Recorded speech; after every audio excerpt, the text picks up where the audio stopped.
Hi, I'm Sierra Fern, and today I'll be talking about resilience as it relates to sports and everyday life. So we'll discuss the definition of resilience, how to build resilience, resilience in sports and in coaching. Resilience is basically adapting to hardship or struggles and recovering from them. You build resilience by never giving up.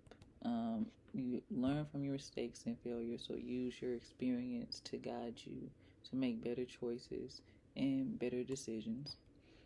Focus on the progress, so don't just focus on the outcome, focus on everything in between. Stay positive and focus on what you can control. So, resilience in sports, you have challenges, injuries, and underdogs.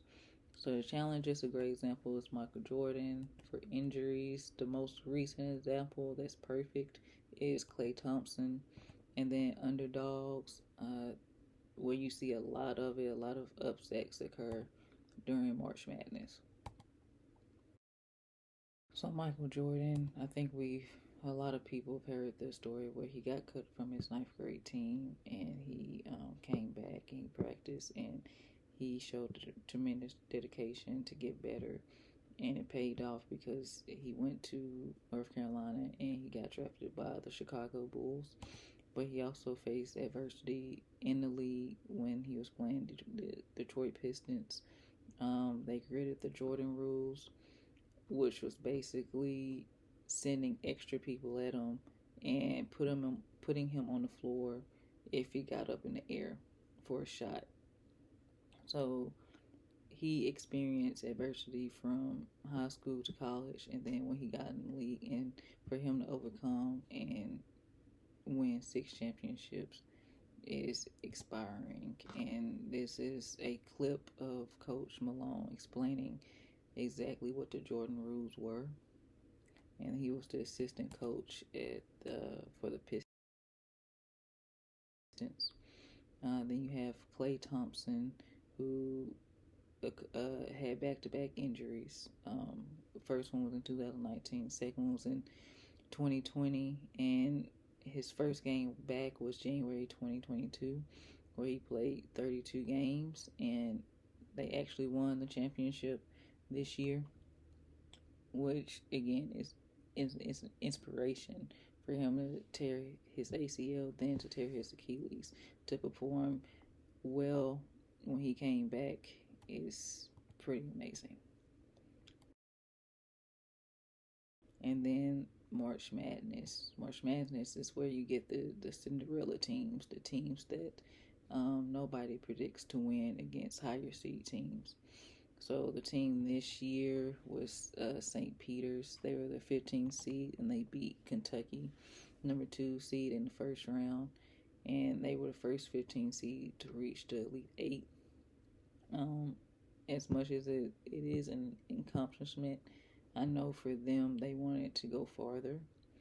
And for Cinderella teams or any underdog, the adversity you have to go through to even get to a stage such as the national championship, where basically the purpose of March Madness is incredible.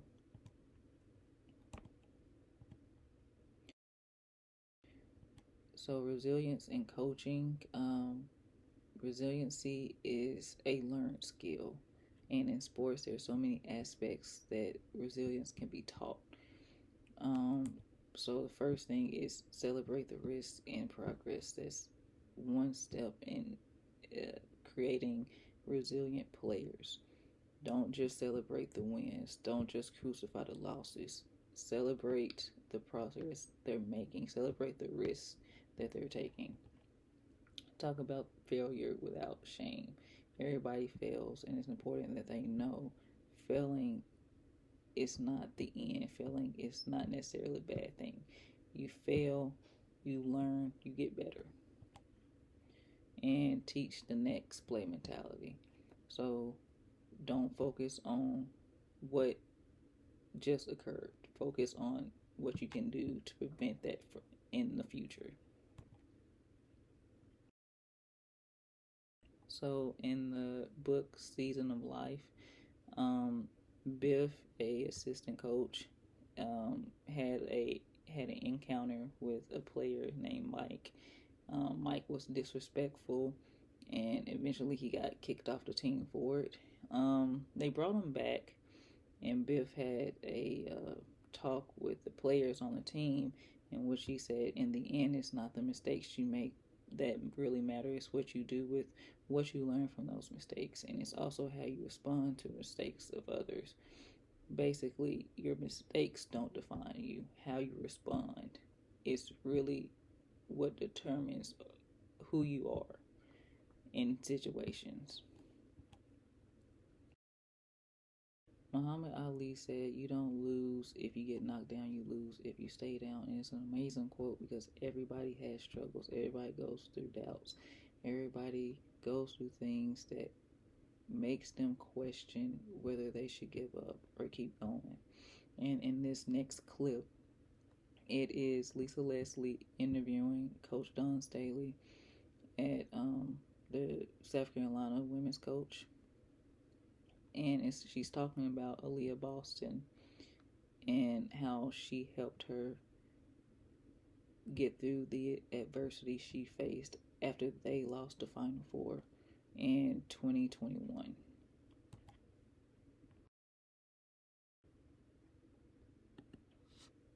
Aaliyah Boston, who, when you guys lost and they had the baby's face and her crying and it was heartbreaking, everybody at home, we were crying. But you've been in those situations as a player. How did you use those moments to help your players and inspire them? I've had people in my life, coaches, my neighborhood, they love me enough to allow me to hurt. That's a weird feeling. Like, parents nowadays don't allow their kids to hurt because of how they grew up. They want to make sure protect them. And you can't. You gotta love them enough to let them hurt. And for me, I love Aaliyah Boston enough to allow her to hurt. That hurt doesn't define her. It's only going to make her better. And she's going to have to deal with that hurt by doing something, not just being, okay, that's never going to happen again. Well, that's the second time to happen because she had an opportunity to win against UConn at UConn and missed the follow-up layup. And the same thing happened in the national semifinals game. Love her enough to let her hurt. And then she loses 23 pounds, comes into the next season. And then we're in the Bahamas. And we had to play Buffalo. We had to play Oregon. Then we had to end up eventually playing UConn, right? So after the Buffalo game, she had a pretty good game, 25, I don't know. And she probably felt happy, but I got under her skin. I told her, I was like, you have to dominate. And I asked her, I said, do you know why? She was like, because we want to win this tournament. I was like, nope. Like, because we want to win the national championship. And I was like, it's part of it. I said, but you have to dominate because, that picture of you crying all the time, the video of it, you see it all the time. You see it on social media. You have to erase that. You have to replace that with either happy tears or just a happy smile. Yeah. And you have to dominate. And you have to leave no questions. And I know I heard her. Because I saw the look on her face. You see it. Saw the look on her face. And I ended up seeing her mother and actually both parents while I was walking to the media. So I told them, I said, I got in there pretty good. So y'all might have to do your parental thing. Right. And Help pick her up. Yeah, she's going to come to you. She's going to say something to you. Yep, I did it. And they trust me enough to have that kind of conversation with Aaliyah. And then from that day on, she was the most dominant player in the country. Aaliyah. So, in that clip, really, what got me is allowing people to hurt, allowing people to feel that mistake, that failure, and let that drive them to become better. Let them fight through that adversity. They actually got to the Final Four and they won the championship this year.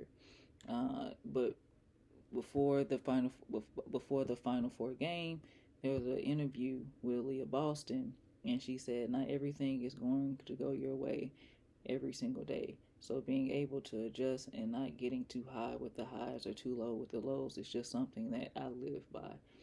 And that's inspirational because, like Coach Staley said, her her videos was everywhere after the loss against Stanford in 2021.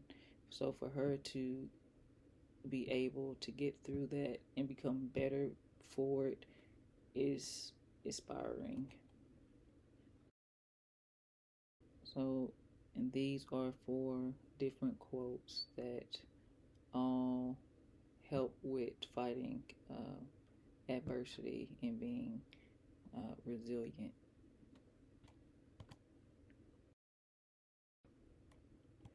So, resilience is needed to be successful in anything, sports and life.